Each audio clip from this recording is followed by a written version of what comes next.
मथुरा नगरी में यदुवंश के एक राजा राज्य करते थे जिनका नाम राजा दासहर था।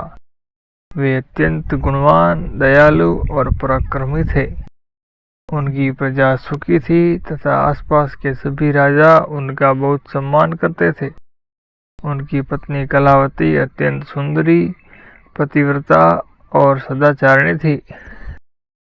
एक दिन राजा दासहर प्रेम पूर्वक रानी के रंग महल में गए। उसी दिन रानी ने व्रत रखा हुआ था और वे भगवान शिव की पूजा तथा मंत्र जप में लीन थी।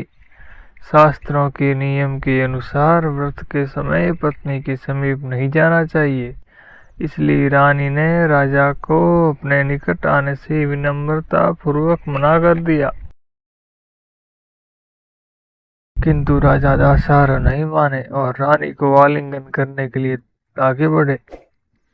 जैसे ही वे रानी के समीप पहुंचे, रानी के शरीर से एक प्रचंड ताप प्रकट हुआ।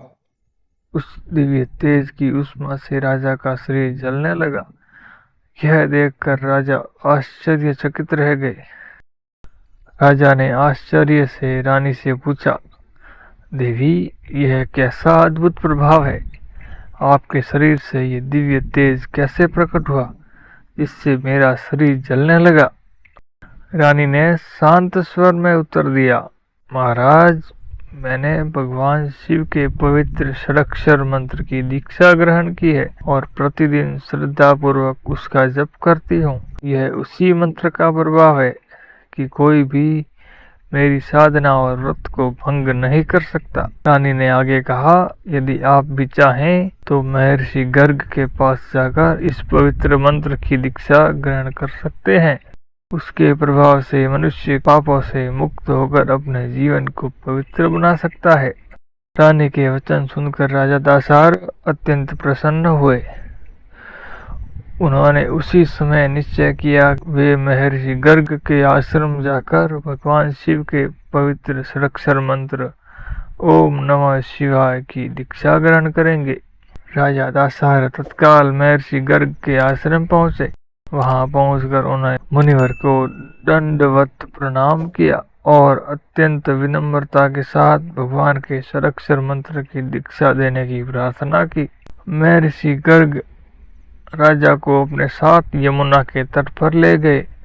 वहां उन्होंने पहले राजा को स्नान करवाया, फिर भगवान शिव की विधि विधान से पूजा कराई। इसके बाद राजा ने श्रद्धापूर्वक गुरु का सम्मान किया। यमुना में स्नान और भगवान शिव की पूजा के पश्चात राजा दासहर ने बहुमूल्य रत्नों द्वारा महर्षि गर्ग का आदर सत्कार किया। राजा की श्रद्धा और विनम्रता देखकर महर्षि अत्यंत प्रसन्न हुए।